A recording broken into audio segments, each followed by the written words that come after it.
Welcome to the Knife Junkie podcast, your weekly dose of knife news and information about knives and knife collecting.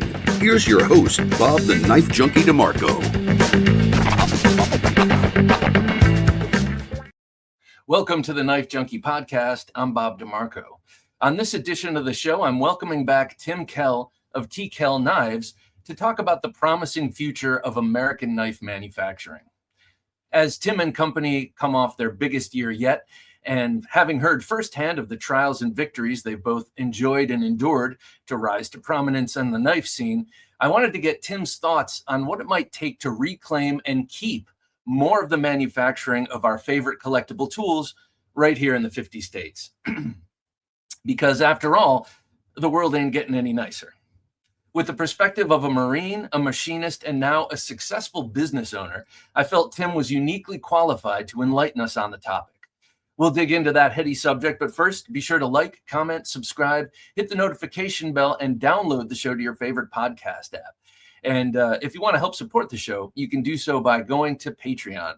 Quickest way to do that is head over to TheKnifeJunkie.com/Patreon. Again, that's TheKnifeJunkie.com/Patreon. Adventure Delivered, your monthly subscription for hand-picked outdoor, survival, EDC, and other cool gear from our expert team of outdoor professionals. TheKnifeJunkie.com/BattleBox. Tim, welcome back to the show. It's good to see you, sir. Yes, thank you, sir. I'm honored to be here. It's my pleasure. I want to say before we get started, congratulations on an amazing 2024. I was along for part of that ride and watching the entire time. So well done, sir. Thank you. It still astonishes us when we step back and look at it. Well, okay, before we get into the topic we want to discuss here today, I also just want to mention right up front, you've got a giant drop coming. Is that right? We do. Yep. We're kind of getting back on track we try to do quarterly drops so that we don't bog our machine shops down with running the same blades. So yeah, 15th in just a few days, I think 4 days from the time of this recording, we're going to be doing our annual, I guess this will be our second time of trying to get everything dialed in for the winter drop. So January 15th, 2025, big drop coming. What are the models people are going to be able to pre-order here? So we have the Night Stalker. I don't know if we can switch to our secondary camera or not. You tell me if we're able to do that. So that's the Night Stalker, and then the double-edge version, the CQC. So the only difference in this one is the reverse edges are sharpened. So this is the 125 thick steel, and it'll be AEBL and ADCR V2. We'll also be doing the CG, which is the combat grade. The only difference is it is 0.1565 thick, so about 40 thousandths thicker, a little more machining all the way around, and it's a heavier duty. We had these contracted from the Marine Corps, asked us to do something that would handle the rigors of combat more so than the EDC version. So there's the CG, and then the Nighthawk. So same thickness as the CG. This is in our combat grade line. This has been an incredibly popular blade. Kind of an aggressive Western style Tonto, again in the 165 thick. The Combatant, which is one of my favorite revisions that we've done. So we're doing a secondary run of the Combatant, AEBL and ADCR V2 in these. And lastly, the Piranha. So we have not done an official drop on the Piranhas in a while, and this is probably one of our most popular blades. So those are the ones. Those are the winter drop. A really cool thing about that small Piranha. It can drop in the pocket easily. It's very small, yeah. But also you sell the Guardian style handle for that. That's right. The handle that mocks up a ring. It puts a ring on there. Correct. So it just replaces one side of the scale. And we can only do these in black and the OD green right now, just because that's a more durable G10 than the layered. So you just remove one side, and now we have the option where you can click to have us install that for you, and we'll just ship you the extra parts. So just remove one side with black and OD green. And that's really cool. And it's kind of surprising how it turns a little knife into a big full-handled blade. Excuse me. Sure.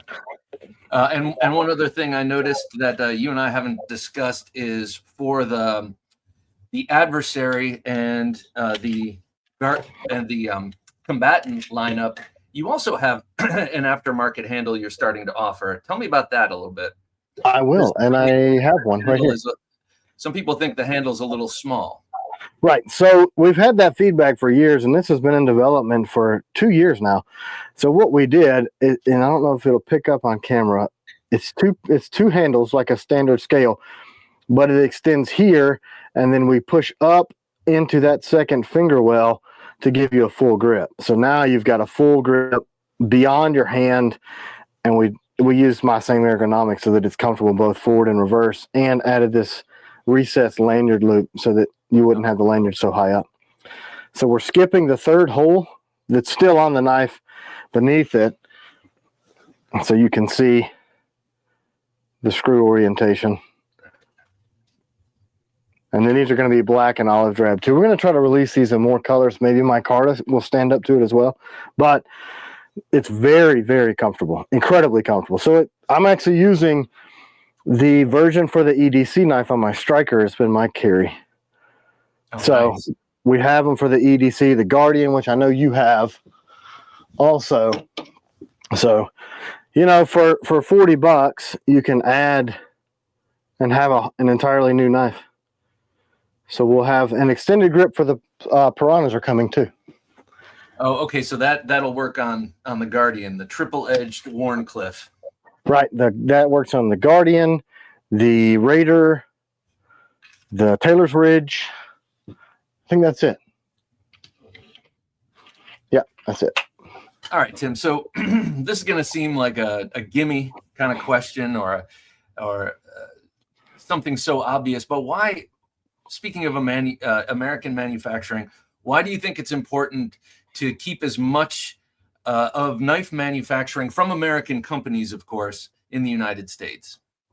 I mean, not to over romanticize the point, but I've been a blue collar guy my entire life. I do have some college education, but I ended up doing a skilled trade for aircraft mechanics. So I've always worked with my hands, and I was one of the few people that didn't suffer a whole lot when those jobs kind of went away. But I saw a lot of people. I was a boss in a company at the time when jobs were very, very difficult to come by. And that always struck a chord with me that I had defended this country. And it's not that I have any issue with outsourcing manufacturing or the peoples in those countries that do that. I just think some of the business practices are outside of what I morally accept. And also that we have an employment issue in this country, and there are a lot of skilled people that need work. And it's more about that to me than anything, not an American exceptionalism or any of that. It's just that I see my neighbors, they have wives and children and homes and cars that they need to feed and provide for their families. And the only way to do that is to make the stuff in America. You talked about defending the country. Thank you, as a Marine. Yes, sir. Do you think that keeping manufacturing, especially of something like this, but also of other things like microchips and other, do you think this is a national security issue?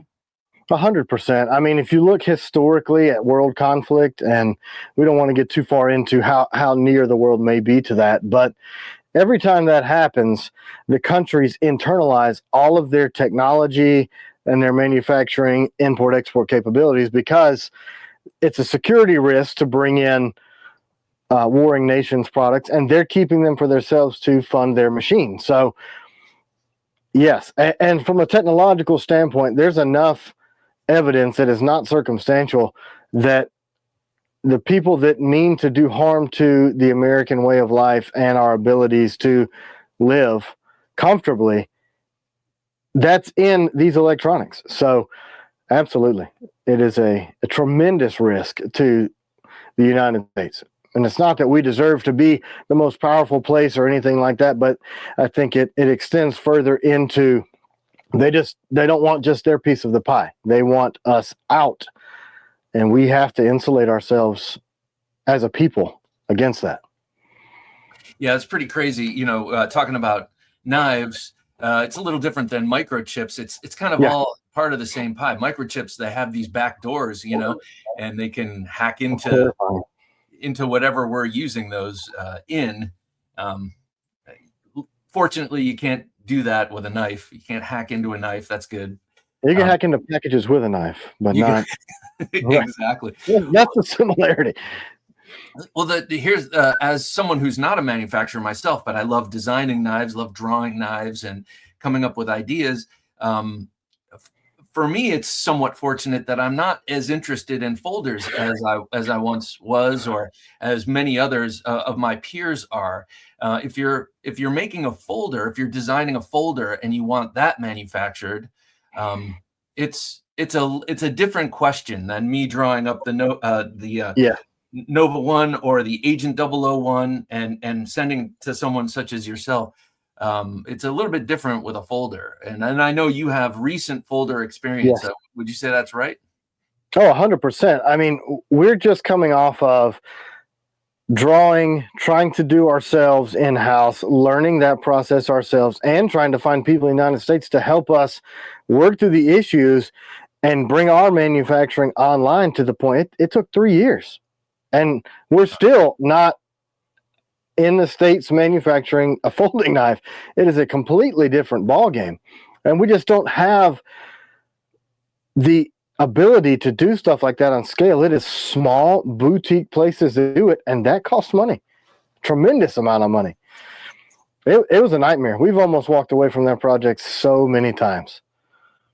Man, so it's a lot more engineering, I guess, and a lot more, micro engineering in a way, because everything. Yeah, and the micro manufacturing. We are behind in the United States on that. To be able to manufacture the bearings, the small lock pieces, the spring pieces, we outsourced all that stuff many, many, many years ago, and people are doing it in small batches, and it's expensive. Very. It's like down in Texas, Tactile Knife. They do everything themselves, and I love this. And what they don't do, they buy from down the street. I think pretty much everyone's in Texas that they get their stuff from. Yes. Yep. But that's what guys do. Those are not inexpensive knives. They are. So to do something like Civivi or Riot or something like that would be a lot more difficult here, just due to the difficulty of manufacture and the small and the limited amount of companies that can do that. Yeah, they've set up in the countries that these are made, cities. So any fixed blade or folding knife comes from the same region in China, and they are in the same industry, like literally a few square miles. So it is very simple for them to just walk up the street and get this piece done. For me, having to get something as simple as a bronze bearing made in the United States takes months. Then you get most of the way through the process, and they go, okay, so we're going to have these manufactured overseas and bring them in and sell them to you for a tenth of the price that you can make them. We just don't make them here. So then you start back at square one. Yikes. And I've talked with Will and the guys over at Tactile. They're great, and I really respect what they're doing. They are turnkey, start to finish, and that's where we're trending, is bringing the machinery and capabilities in our house. Well, okay, so TKL Knives started, what is it, 5-6 years ago? I mean, almost 6 years ago. Okay. Which seems like a lifetime. Yeah. Well, it seems like a long time ago that that you first came on my radar, but it's not that long in the grand scheme of things. Not in the knife world. You started all in-house, and you've seen beating them on an anvil. What's that? I started out beating them out on an anvil. I mean, I started at the lowest you can get. I made my forge. I was using files and hand shaping metal. All right. Well, take us then from now. You're in a different place. You've had a few years of really excellent success, and you've grown your company in a pretty savvy way. Take us from beating out that first knife on the anvil to now how you're running the operation. So what we've done that's a little bit different. Well, I'll back up. So I made a few because I was furloughed from the railroad, and I was being paid by the railroad to basically wait to be called to come back to work. And I was kind of bored, and CW said, you could probably make this thing that she saw, and I made it, and we kind of went off to the races, and we started selling a few at local markets, and they were wildly popular. And I'm still trying to get some of my early work from people. Actually, people recently gave me a couple that I haven't seen since the beginning, but it all for me was, how can I do better quality quicker, but I'm still doing it. So it just, I started developing a relationship to get larger quantities of steel, which, that brings your overhead down. Then I went from bandsawing stuff out to water jetting at a local water jet place, to then ordering sheet stock, to I could make 12 knives a week, hand ground, pretty much identical blades. And that wasn't enough to keep up with demand, but I always had this issue with, what would I pay for a knife? Because I did not come from the knife industry. I've been blue collar, and I've had to buy my own tools, and I could not afford to go out and buy the best of the best ever. So I wanted to create the best in my own shop because I'm a tinkerer, but still be able to afford it. So switching from beating it out, I'm in my mid 40s, so the elbows are not happy with that. And you have to, I don't know, I was kind of protecting myself from a physical standpoint. How am I going to do this? So I built a grinder, and I quit filing and hand shaping on the anvil. And then I bought a grinder, and then we just kind of stepped up the ladder to 12 is way more than any human can. But at the price points we were selling, I couldn't survive on that. So the end of my furlough period was coming up. And at $80 a piece times 12 knives, that is not enough to pay for the house. And that's my job. So I went to a local machine shop, and that price point was more than I was charging for a complete knife to machine one blade. And then I had a conversation with that machinist, and he said, you should buy a machine. And I did. I bought a stupid machine, called the guy, and a week later, I was like, you remember me? I just bought a machine. He's like, are you flipping crazy? And I'm like, yep. Well, now he works for us. He started showing me how to do it just outside the door of this room. My wife and daughters were flipping knives, picking metal chips out of their hands and getting them stuck in their Crocs and screaming at me all the time. I'm taking them off the machine, going to heat treat the things, shaping the handles. I mean, it was this crazy thing. And I got tired of doing all that. It was too big for me to do, so I was going to outsource to a local machine shop, the blade side. He offered to buy the machine and make my blades part-time. So he did that in the basement of his townhome for a year. We grew too fast. He needed to put more machines, and this is the 4th time we've expanded his shop. We just finished construction on that, doubling the size of that machine shop, and it's 15 minutes from here. And he now has bought a piece of property, built a shop, lived out of an RV for a year, built a house. Now he's expanded this shop, and he did all this just for me. Quit his job at the place that I basically recruited him, and he still does consulting work for those guys. And we're here now. And it's always been about, how am I going to provide a higher quality the next time we do it, but at what I would pay for a blade. So we are very thin margins too, and we're not in retail because my margins are too thin. Most of the major retailers want 30%, and I don't have it. We're not profiting that much. If I cut 30% off and send them to one of the major houses, then we are literally paying them to take our blades, and that's not how you stay in business. So I wanted to get to this at some point, but you're mentioning it now. So your model in terms of buying, plenty of people want your knives. They have to go to your website. Yeah. Okay. Yep. That's the only, and it's not for lack of request. We've had all of the major companies try, and we just can't get there. And they get upset because they're getting the request and we can't keep up with demand. But what my wife and I are trying to do is, we're trying to grow this at a rate that we can guarantee our quality. And if those two things don't line up, then we can't take another step. And I don't know how. I do not know how these people can give that much of a discount on their blades and make any money. I can't get there, because I know all the people in steel. I know all the people in the machining world, in the knives, heat treating, coating. I know them all. And I'm like, well, I ask them, like, how are they doing this? And they're like, I don't know. I sell them steel at the same price I sell it to you. So I don't know. Wow. I just, maybe we pay our people more. Maybe that's what it is. You got to start skimping on that. No, I'm just kidding. That's right. No, because really, you do that, they're going to go somewhere else, and you're back to square one. Oh yeah, and there's certainly not a lack of opportunity in the knife making world right now for production of blades. Well, let's talk about that, because we're talking about production of, and right now, for sake of argument, we're just talking about fixed blades. Yeah.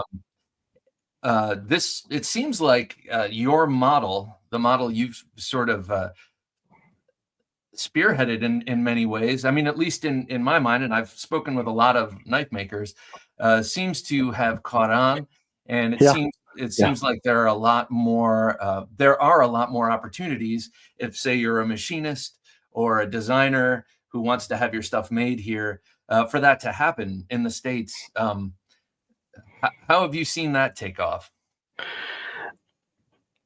You know, everybody knows the companies that use that same model to bring the talent in-house, because it is incredibly hard and expensive to develop that talent. It's not you can go to any one of major other countries other than the United States and get your knife made for far, far cheaper than you can here. So those people and that technology and that design capability and machining capability is not here. So when you get a guy, you got to start him off and unlearn everything that they know and teach them how to do a new thing. So we've taken a small pocket, and we do a pocket here regionally where we can be nimble and just have a handful of shops where these people are experts, not in the knife industry. We've gone outside of the knife industry and really pushed designers and machinists to make knife parts that never did it before. And as more companies see that model working, they're very willing to recruit your people that you've invested all that time into. Okay, so offer more money, offer whatever it is to outcompete your competition, to get the talent to come to you after you've trained them up. Yeah, and we haven't had it happen directly from people in our house, but shops that we use, that's happened to, and that's really personal when you've developed the relationship. And I think there's too much of this. Maybe it's just this industry where it's just business. It's not, because you're developing a relationship with that person, and the TKL family is huge. We have a familial environment in our shop, with our customers, with our Patreon, with YouTube, and that really sours your attitude towards the industry if that continues to happen. And I think that a lot of that needs to stop. I think that comes from really aggressive growth. And if you can build your team that is fiercely loyal to you in your house by paying them well and investing the time and treating them well, you won't have to go outside if you grow at a responsible rate. But, it's just business, I guess. The whole concept of growing at a responsible rate is an interesting one, because you want to grow however you can, because especially in industry like knives, which is relatively small, and it's not something you go into to become a millionaire. That might happen incidentally if you're one of the lucky few, but it's an industry of passion, and so responsible growth, interesting concept. But talking about TKL's growth, I mean, you went from everything in-house to beginning to farm stuff out. I think water jet was the first thing you mentioned. Yep. Mm-hmm. So how do you decide now? You just showed me all the knives you're going to be coming out with, the combatant, the 3 different versions of the Night Stalker, which is the one that just really got its teeth into me personally. I think a lot of people, Piranha, So that's a lot. That's 5 models of knives. How do you decide what you're going to farm out to other people? How do you decide who's going to do what? And yeah, how does that work? A lot of prayer, hope. A lot of it is just trial and error. But what we try to be a quarter ahead. So whatever blades I want to pull from one machine shop, I'll do a similar model. So that's why you've got 4 on the same handle platform that are coming out, because it's a lot easier for us to just continue using that fixturing process and roll that through. So while they're doing the stuff for this quarter, our other machine shop is doing stuff on a different handle platform that will be the next quarter. And we run into bottlenecks in sheath and grip production because there's only a few places in the United States that do that. And all of the United States made material comes from one of 2 places. And if everybody is reshoring, you get stuck. So the decision is basically based on what can these guys do? What is their maximum high quality? There's a huge difference between maximum throughput and high quality throughput. So when you're trying these things out, of course, you say, hey, the market demands this. We've added this many employees, so we need to sell this many more blades so that we can keep the lights on. I need you to be able to do this many. And they look at you and go, I can't do that. Or they go, yeah, I can do it. And they blast through it, and you're sitting on a bunch of garbage material that you can't use. Oh, well, oh man, that's a tricky, and because the idea is, for the sake of this conversation, the idea is to keep everything here in the States, and to employ people in the States. What happens when you get stuff back and it's not what you were expecting? I can speak to this from some experience. I think I'm a Marine, so accountability is a big deal to me. So I think when you establish that relationship in the very beginning, this is what we do, and this is what I'll expect from you. And when they don't meet those expectations, I don't think you fire them. Well, no, you don't. You don't fire them immediately. You say, hey, look, let's roll 20. Here's the tweaks we're going to do here. And then you send that back. And I think you're coaching and you're investing back into the community of knife manufacturing more when you elevate people's skills. So for me, that's always step 1, establish the guidelines and then hold somebody to that. But you don't have to be a jerk about it. There's enough jerkish people in the manufacturing industry. So it's about forming the relationship and then coaching, because maybe some other maker will find what you find unacceptable acceptable. So you got to kind of bring that collaborator up to speed, and that's what this is. A lot of people talk about collaboration in the knife world. I collaborated with you on the Agent series, on the Agent 001, and to me, I always think of collaboration as a very creative thing. That's a big part of my job. My day job, creative collaboration, but there's also business collaboration, and for you've built up a certain standard, and if you're sending out a knife that doesn't live up to your standard, you are immediately going to lose a lot of customers.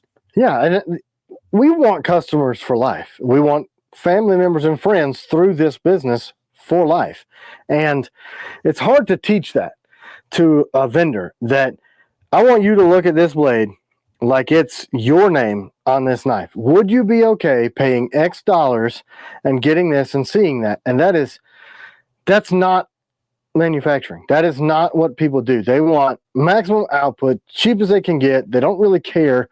And getting them to learn that, okay, if I bought this, would I find this okay? And sometimes that doesn't line up. Sometimes what people expect to be paid for is not what I personally would put my name on. And then, at that point, you're kind of at an impasse, and you've invested all this time. You just have to start over. So you mentioned a bottleneck in the process happens with sheaths and grips. Mm-hmm. And I'm holding up the the absolutely awesome Agent 003. I love this knife, by the way. It is so cool. It's got the Night Stalker grip on it, or Night Stalker blade on it. Your agent grip that we collaborated on, and the Night Stalker, which brought you to the company. So it's a match made in heaven. I love the handle. Bob needs this knife. Thank you, man. But I'm also looking at the sheaths here, and I have the first one I ever got was the Guardian, and it has a noticeably different sheath than the Agent series. Talk a little bit about this sheath bottleneck you're talking about, and what some of the changes, evolutions, or improvements to the sheaths have been. So I didn't know what a sheath was supposed to be when I started. I come from a job where keeping your gear secure until you need it, and it's staying in the same place every time you go to deploy that weapon, and it needs to be robust. And sheaths, a lot of them are crap. I mean, honestly, They don't retain. If you're jumping out of an airplane or jumping off your tractor or going as a law enforcement officer in pursuit, or just being a regular guy that has to run to catch a subway train, you don't want your crap falling on the ground.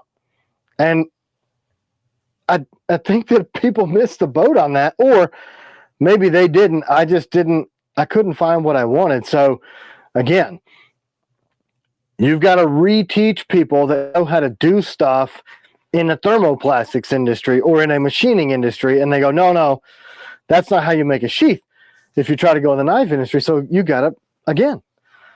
And then when you get a guy that's willing to go out on the limb with you, and he goes, man, these are really cool, he gets popular, and it gets out, and other people in the industry want to use his services. So then this guy, and look, he's an American, he's a business person, you want them to be successful too. So you can't really fault them for growing. But then you're like, hey, where's my stuff? I helped you. Can I please? So then you gotta redo it yourself. And I didn't really care for what I could find. So I just added little stuff here and there. So your Guardian sheath, you may have the original welded sheath. Yeah. That was a process that we came up with that way outside of the industry. And I still won't divulge that because we may be able to move back to that in some other processes. But I needed slim line. I didn't want people to see this giant boat paddle because all of the good sheaths look like an oar. And that doesn't make sense to me. I'm not trying to go to the Sbarro and get some mediocre food at the court and have this thing like rowing through the food court trying to get my knife out. So I didn't like it. So I made something new. But then they changed the composition of Kydex, and which is an American material, by the way, that it wouldn't weld the way that it used to. It started getting brittle. So then I'm like, man, we made our name on slim line concealable.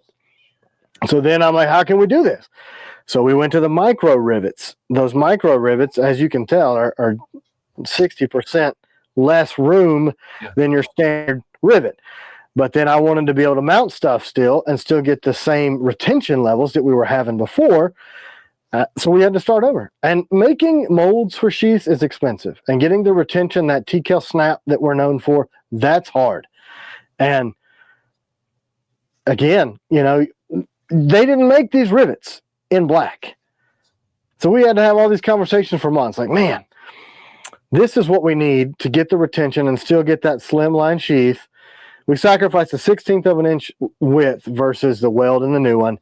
But then we had to go through the whole process of, all right, somebody's got to make these damn things black because they don't make them in black. And that takes months. They do now. Yeah, they do now. I'm holding up the sheath to the Agent 002 next to the sheath to the Agent 003, and somewhere in there they started making them in black. Yep. Yeah, so you got a proto run on one of them when we're trying to, will the industry bear out two different colors of rivets? And then you try to tell yourself, like, no, it's fine, man. It looks cool. Two-tone. Everybody likes two-tone. And then you're like, no, it looks like crap. You can't do that. So then You know, sometimes CW's like, you're insane. Like, this is so hard. I'm like, it is. But then it's got to look right. Yeah. Like, you don't go buy a car in your driveway. Well, some people do, but they're psychopaths that they hate the way it looks. I have to like what I'm going to put my money into. And if I don't like it, I'm not going to put my name behind it. So it's like, I punish myself, I think. It's like punching yourself in the face.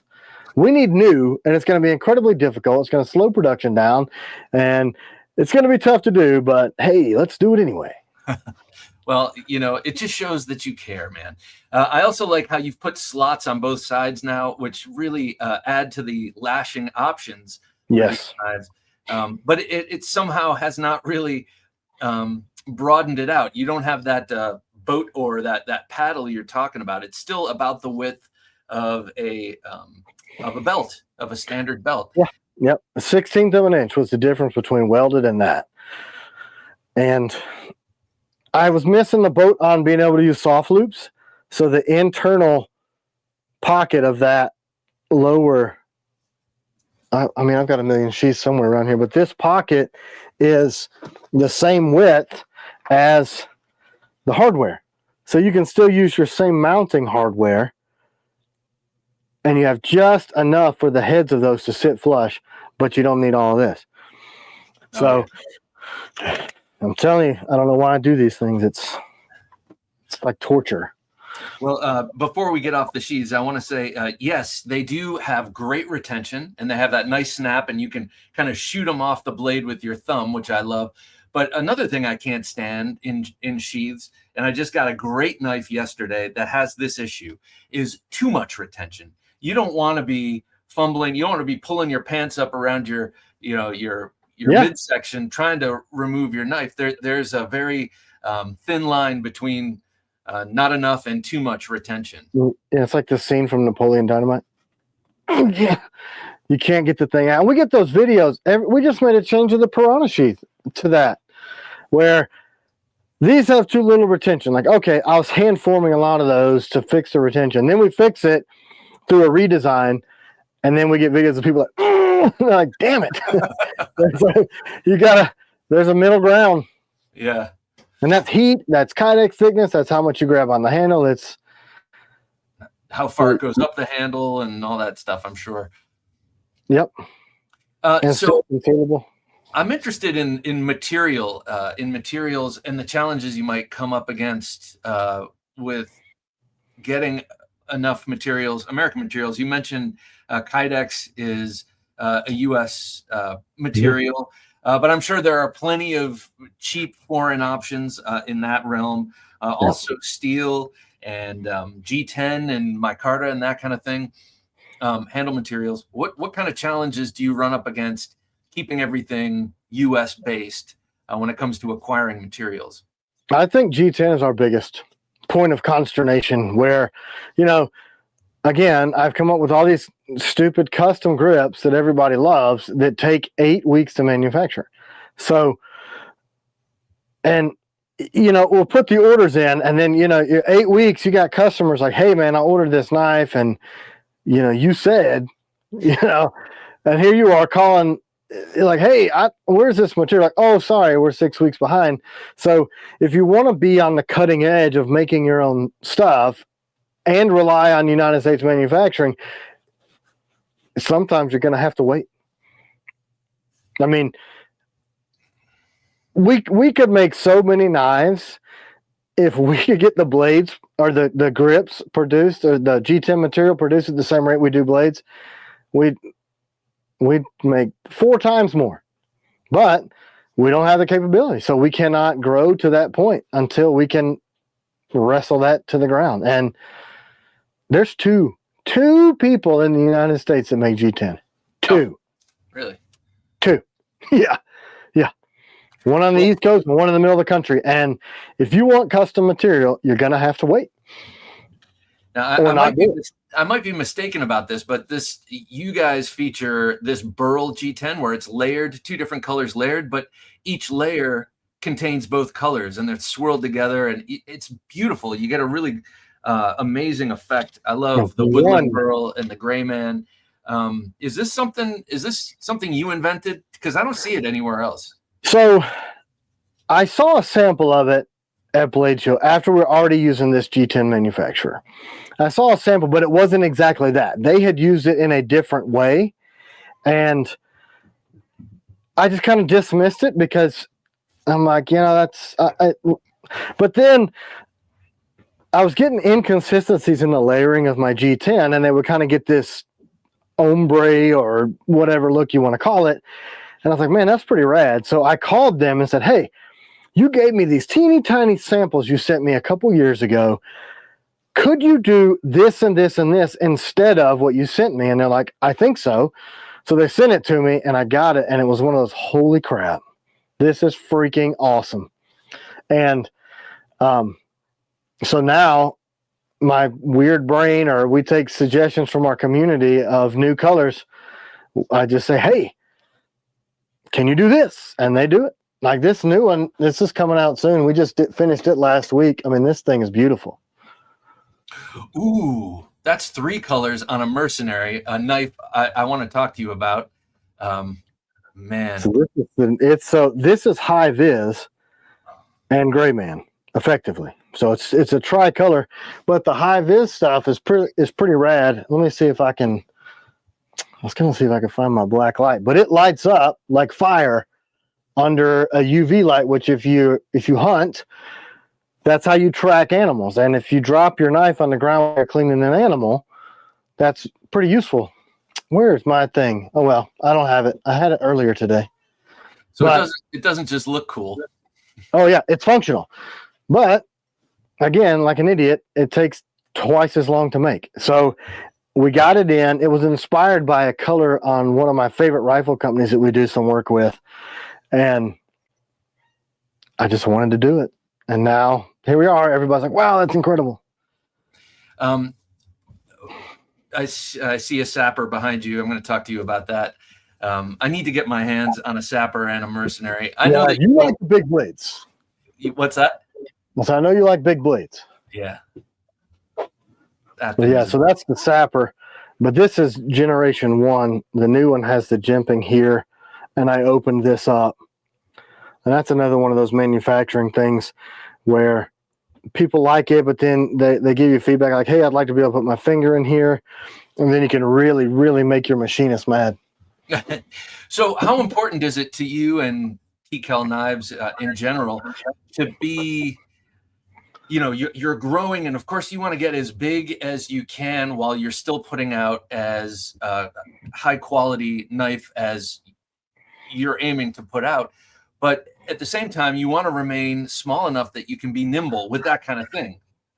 Changing, Spyderco calls it constant quality improvement, which you put a little TM after that, and I love that. I respect that about them. They're not married to something. They will change, but they're like a giant ship that takes a long time to change course. Tell me a little bit about that. I mean, you have redesigned numerous knives. I'm looking at some of them right here. How important is that to you?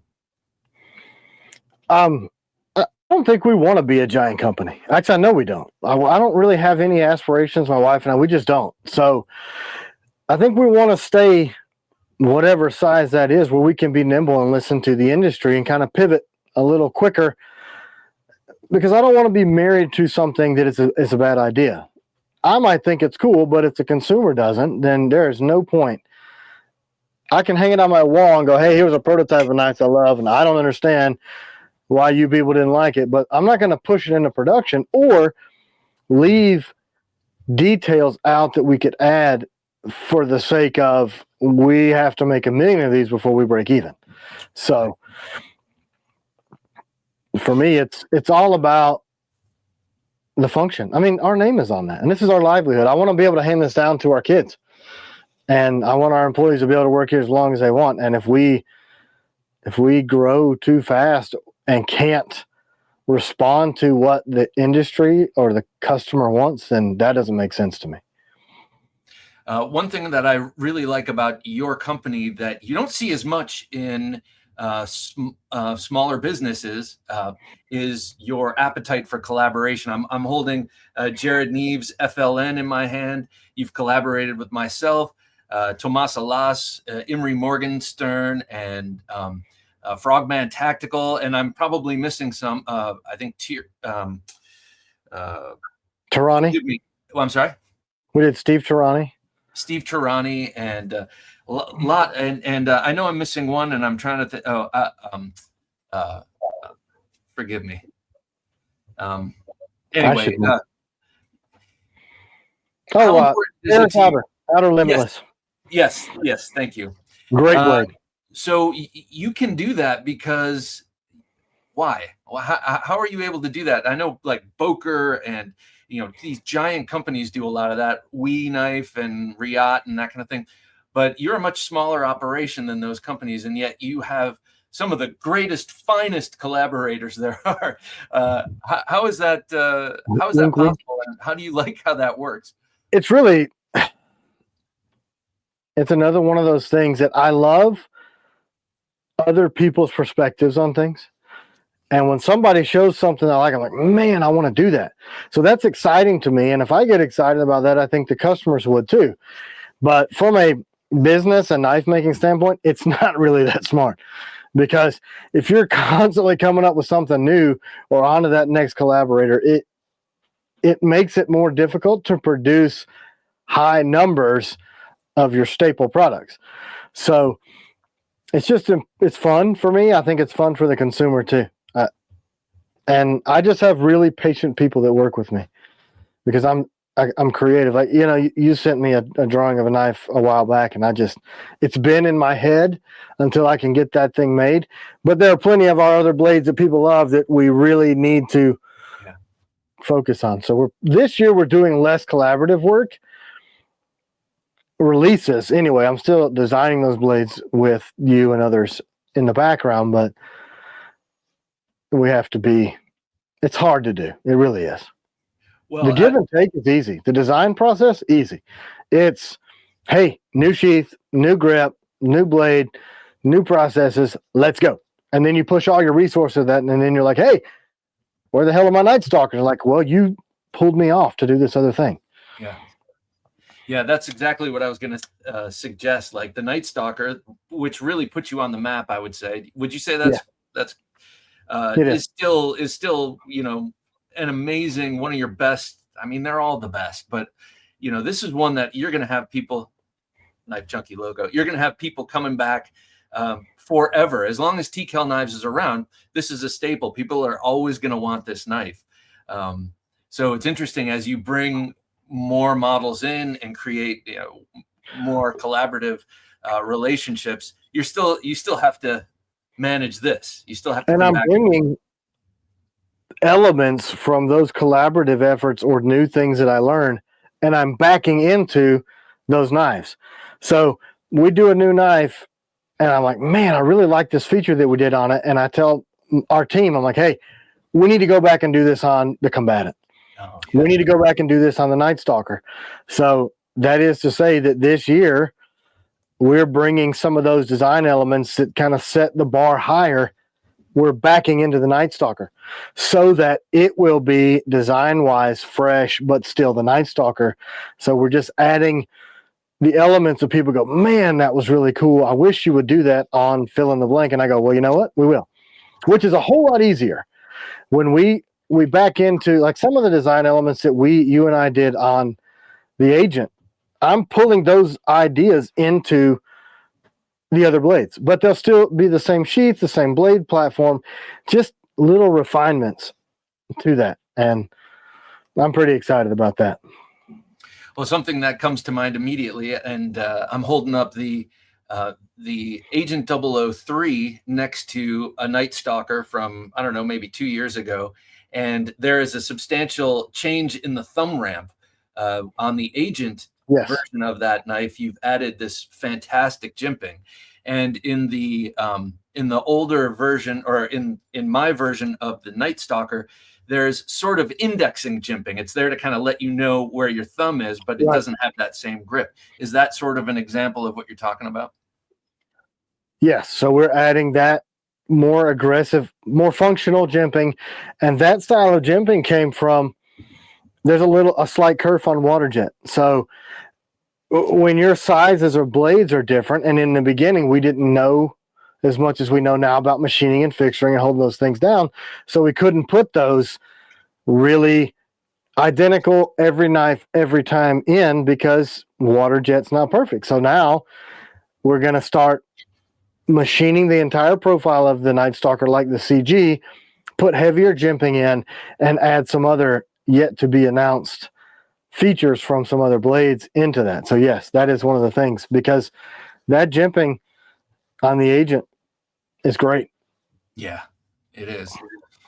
All right, so I've spoken to a lot of knife makers and American knife makers who are in various stages of their business growth.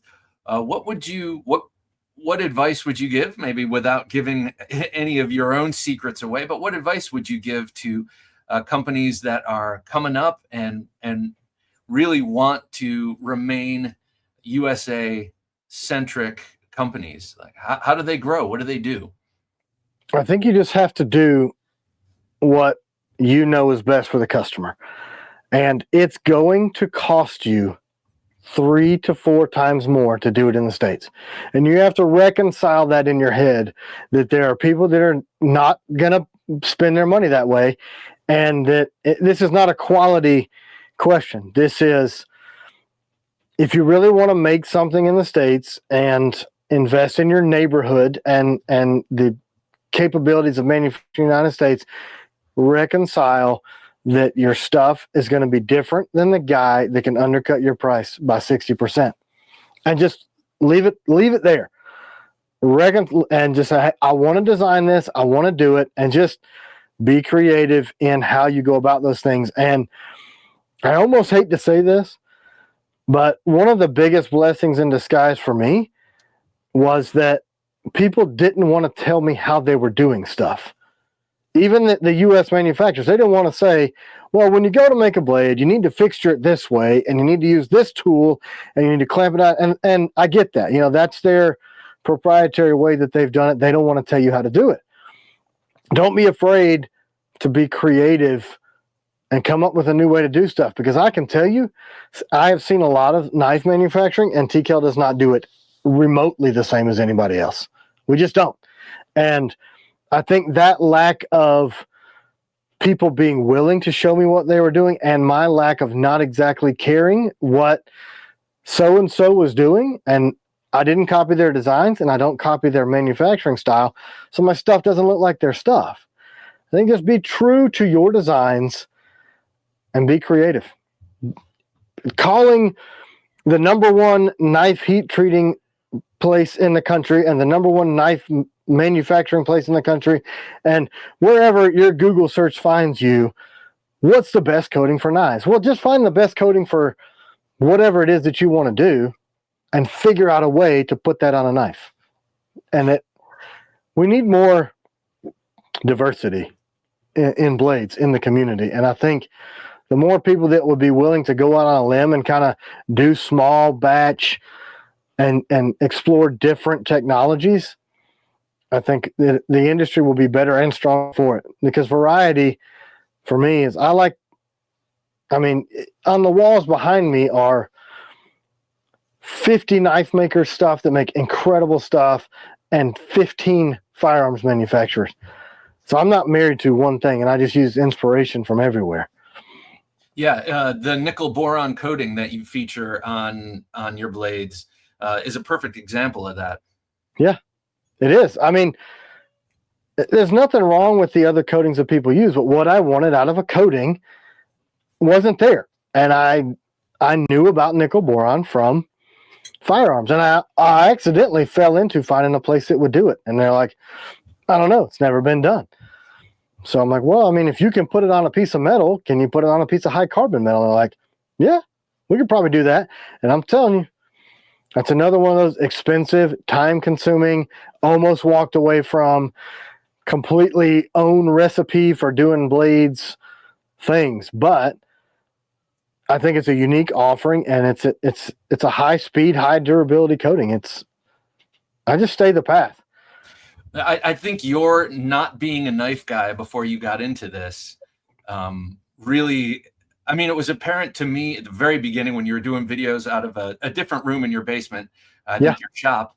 It was really apparent to me that you were doing things differently, that your knives were different. And I hadn't had one in hand, so I couldn't tell, are these good knives or not? But I knew from what they looked like, first of all, and how you were describing them in use, and also in how you were making them, that you were doing something different. And now, 11 knives later, I'm, and many conversations later, I absolutely am convinced and love your stuff. And I think a big part of that is you're not a knife guy. You're not steeped in the dogma. And the guys that come to me for advice are knife guys. So how do you look at this guy and go, well, first, don't be a knife guy, and then make cool shit? Like, how do you tell somebody that's already coming to you for advice, like, man, my path is, I mean, it's up, down, sideways, multi-industry, accidental, blessed by God, incredible support system from my wife. People like me. I don't get that.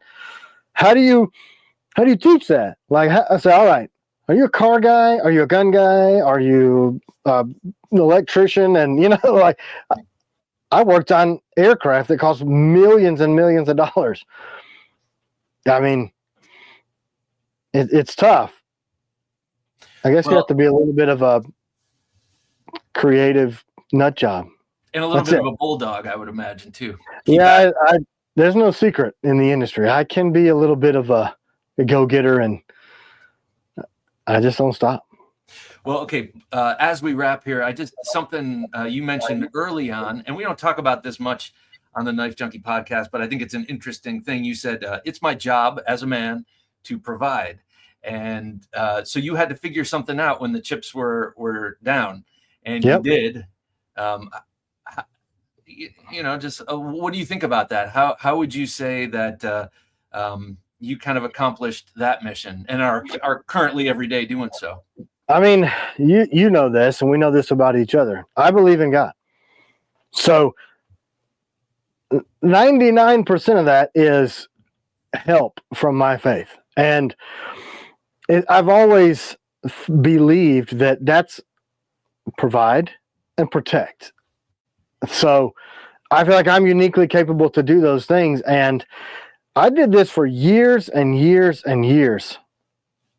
Well, I can't say years and years and years. We've only been doing it for almost 6, but still, it felt like years, lifetime, but by myself. And it grew and grew and grew. And the way our marriage works and the way our family works is that we kind of see those things in each other because we're each other's best friend. And she just came to me and said, you need help. And I can offer this help, and I'm going to do this. And you're like, wow, thanks.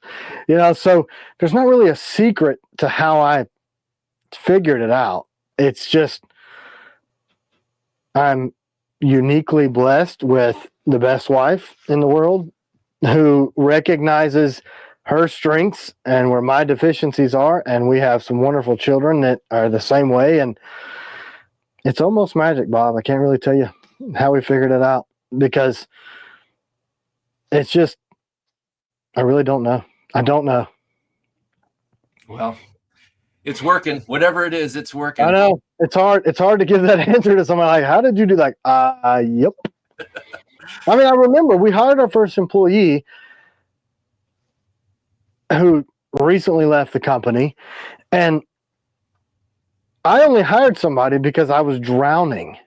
And I didn't know that it was going to be a business. I didn't know that it was going to be a thing, but I was nearing my furlough time where I was going to have to go back to the railroad or pursue this thing. And I simply couldn't make the knives and ship them.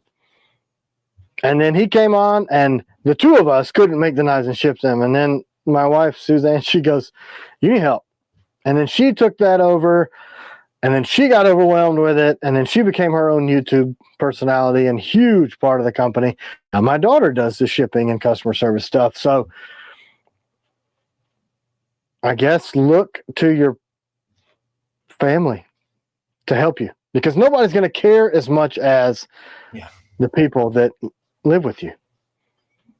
Beautiful. I think. I mean, well, Tim, thank you so much for coming on and divulging, not that you're divulging secrets, but really giving us an inside look at how you've managed to make a great American company, especially in a climate that has not been friendly to that. And I'm sure we all appreciate it. So thank you so much, sir. It's always a pleasure talking with you. Yeah, well, thank you. It's an honor to be here. I value our friendship and our collaborations as well. As do I, sir. And the honor is all mine. Take care. See ya.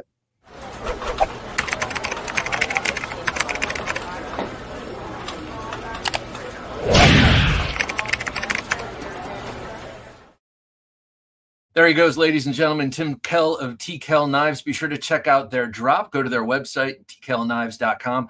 They have a big drop coming out, some of their most amazing knives, but they're all that, if you ask me. January 15th, 2025. And then, of course, keep your eyes peeled on their Instagram, their YouTube. They have a great live show every Sunday, and you'll get as much information as you can possibly handle on that show. That's a great show. All right, everyone. For Jim working his magic behind the switcher, I'm Bob DeMarco saying until next time, don't take dull for an answer. Thanks for listening to the Knife Junkie podcast. If you enjoyed the show, please rate and review at reviewthepodcast.com. For show notes for today's episode, additional resources, and to listen to past episodes, visit our website, TheKnifeJunkie.com. You can also watch our latest videos on YouTube at TheKnifeJunkie.com/YouTube. Check out some great knife photos on TheKnifeJunkie.com/Instagram, and join our Facebook group at TheKnifeJunkie.com/Facebook. And if you have a question or comment, email them to bob@TheKnifeJunkie.com or call our 24/7 listener line at 724-466-4487, and you may hear your comment or question answered on an upcoming episode of the Knife Junkie podcast.